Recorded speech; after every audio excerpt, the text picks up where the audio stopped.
Friends, welcome back to my channel Uma's life Tamil. நம்ம இன்னைக்கு என்ன பார்க்க போறோம்னு பார்த்தீங்கன்னா, நம்ம கிச்சன்ல இருக்கிற பொருளே வச்சு ஈஸியாக செய்யக்கூடிய கோதுமை போண்டா தான் செய்ய போறோம்.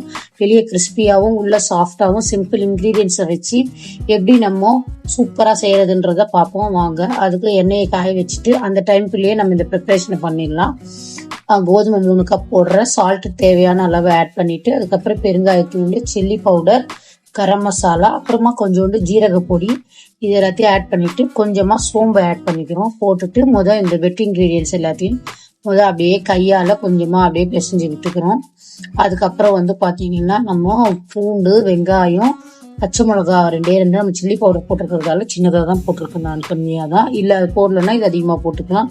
அதுக்கப்புறம் பாத்தீங்கன்னா கொத்தமல்லி, கருவேப்பிலை, நல்ல வெங்காயத்தை நல்லா பொடியாக கட் பண்ணி போட்டிருக்கேன். இஞ்சி வேணும்னா ஆட் பண்ணிக்கலாம். நான் இன்னைக்கு ஆட் பண்ணல, பட் ஆனால் அதுவும் நல்லா தான் இருக்கும் டேஸ்ட்டு. இப்போ அதை போட்டு கொஞ்சம் கொஞ்சமாக தண்ணி விட்டு நல்லா நம்ம ரொம்ப தண்ணியாகவும் பிணையக்கூடாது, ரொம்ப கட்டியாகவும் பிணையக்கூடாது. ஓரளவுக்கு கொஞ்சம் கட்டியாக எடுத்து போடுற அளவுக்கு இருக்கிற அளவுக்கு நம்ம பிணையணும். பார்த்து அதை கரெக்டாக நம்ம பிணைஞ்சிக்கணும். இப்போ நம்ம பிணைஞ்சிட்டே இருக்கோம் இல்லையா. அதே மாதிரி ஒரு சீக்ரெட் டிப் இருக்கு. உங்களுக்கு எனக்கு இந்த மாதிரி செஞ்சதே ஓகே தான். இன்னும் உங்களுக்கு வேணும்னா நீங்க கொஞ்சமா தயிர் கூட ஆட் பண்ணிக்கலாம். தயிர் நீங்க ஆட் பண்ணிட்டீங்கன்னா இன்னும் உங்களுக்கு உள்ள சாஃப்டாகவும் வெளியே கிறிஸ்பியாகவும் இருக்கும். இப்போ நல்லா மிக்ஸ் பண்ணிட்டோம். இப்போ எண்ணெய் நல்லாவே காஞ்சிருச்சு.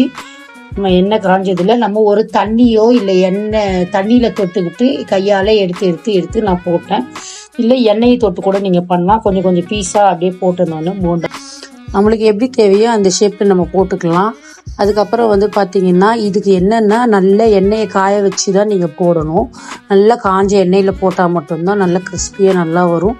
போட்டதுக்கு அப்புறமா நீங்க கொஞ்சம் மீடியம் ஃப்ளேம்ல வச்சுக்கலாம். எவ்வளவு முடியுதோ நான் அவ்வளோ போட்டிருக்கேன். நான் அப்படியே ரஃபா தான் போட்டிருக்கேன். நீங்க வேணும்னா வடை மாதிரி தட்டி போடலாம், இல்லை ரவுண்டா பால் மாதிரி போடலாம். எனக்கு இந்த மாதிரி போட்டாலே ஓகே, அதனால போட்டிருக்கேன். நல்லா கொதிச்சுட்டு வருது, இது பாருங்க. அது நல்லா வேகணும்னா கொஞ்சம் நேரம் கழிச்சு ஒரு 2-3 மினிட்ஸ் கழிச்சு நல்லா உங்களுக்கு தெரியும். அதுக்கப்புறமா நீங்க அப்படியே அதை திருப்பி விடணும். நல்லா திருப்பி விட்டுட்டு இன்னும் ஒரு 3 to 4 மினிட்ஸ் கழிச்சு பாத்தீங்கன்னா சூப்பர் ரெடி ஆகும்.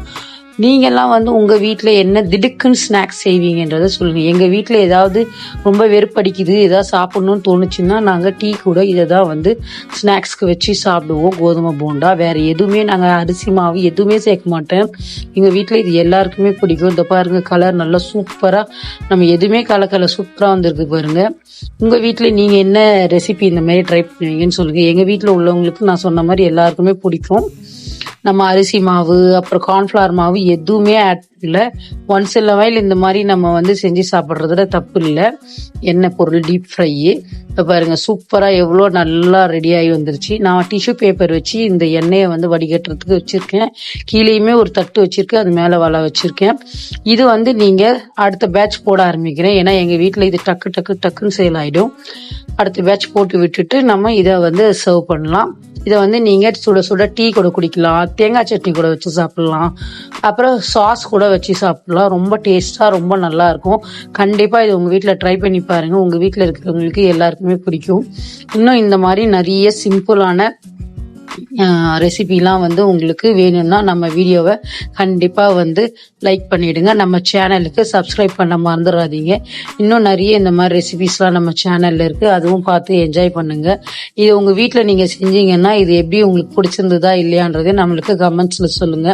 அதே மாதிரி உங்களுக்கு டீ கூட பிடிச்சதா இல்ல சட்னி கூட வச்சு சாப்பிட பிடிச்சதான்றது எனக்கு அதையுமே கமெண்ட் செக்ஷன்ல சொல்லுங்க. நம்ம இன்னொரு சூப்பரான வீடியோல இதே மாதிரி சிம்பிள் அண்ட் ஈஸியா டேஸ்டியான ஒரு ரெசிபியோட உங்களை எல்லாரையுமே மீட் பண்றேன். அன்னைக்கு நாங்க டீ கூட தான் சாப்பிட்டோம், கூட கொஞ்சம் இந்த சாஸ் வச்சு சாப்பிட்டோம். நம்ம வீடியோவை ஃபர்ஸ்ட் டைம் பாக்குறீங்கன்னா நம்ம சேனலுக்கு புதுசுன்னா உங்களை எல்லாரையும் வெல்கம் பண்றேன். நம்ம சேனலை சப்ஸ்கிரைப் பண்ண மறந்துடாதீங்க. இந்த வீடியோ உங்களுக்கு கண்டிப்பா பிடிக்கும்னு நினைக்கிறேன். லைக் பண்ணி ஷேர் பண்ணி நம்ம சேனலுக்கு சப்ஸ்கிரைப் பண்ண மறந்துடாதீங்க. இன்னொரு சூப்பரான வீடியோல பார்க்கலாம். அதை பாருங்க எவ்வளோ வெளியே கிறிஸ்பியாவும் உள்ள ரொம்ப சாஃப்டாவும் இருந்துச்சு. நீங்க கண்டிப்பா இந்த ரெசிபியை ட்ரை பண்ணி பார்த்துட்டு எப்படி இருந்ததுன்னு எனக்கு கமெண்ட்ஸ்ல சொல்லுங்க. உங்களோட சப்போர்ட்டுக்கு ரொம்ப நன்றி. இன்னும் நம்ம இதே மாதிரி நிறைய நம்ம இன்னும் சப்ஸ்கிரைபர்ஸ் அதிகமாக கொண்டு போகணும். அதுக்கு உங்களோட ஹெல்ப் கண்டிப்பா தேவை. பாய்.